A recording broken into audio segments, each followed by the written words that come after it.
உண்மையான அழகு. குயவன் ஒருவன் பானை செய்து கொண்டிருந்தான். நேரம் சென்று கொண்டிருந்தது. குயவனின் கைவண்ணத்தில் அழகான பானை வடிவமைக்கப்பட்டு அதை சூளையுள்ளிட்டுவிட உலர்ந்தது. வண்ணம் தீட்டி அழகுபடுத்தினான். பின்னர் வீட்டினுள் மற்ற பானைகளுடன் அடுக்கினான். அந்த பானை சற்று அழகாக இருக்க பெருமை பிடிபடவில்லை. அது கர்வத்துடன் மற்ற பானைகளை நோக்கி பேசியது.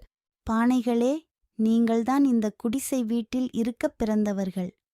நான் அழகு மிகுந்த அரண்மனையில் வசிக்கப் பிறந்தவன். என் பெருமை புரியாத குயவன் என்னை உங்களுடன் சேர்ந்து வைத்துள்ளான். இது என் போதாத காலம்தானே? உடனே மற்ற பானைகள், ஏய், உன்னை உருவாக்கிய குயவனையே இழிவாகப் பேசுகிறாயா? உனக்கு புத்தி பேதலித்து விட்டதா? அதற்கு உடனே அழகு பானை முகத்தில் அடித்தாற்போல, என்னை இந்த குடிசையில் உங்களுடன் ஒன்றாக வைத்த குயவனைப் புகழ வேற வேண்டுமா? அச்சமயம் பானை வாங்க ஒருவர் வந்தார். குயவன் அழகான பானையை அவரிடம் காட்ட, பானை மிகவும் கர்வத்துடன் மற்ற பானையை பார்த்தது. பானையை பரிசோதித்த அவர், ஏம்பா இதுல விரிசல் இருக்கே? அட ஆமாம், அழகா செஞ்சும் பிரயோசனம் இல்லாமல் போச்சே என்று சொல்லி தூரத்தில் தூக்கி எறிய சுக்கு நூறாகியது.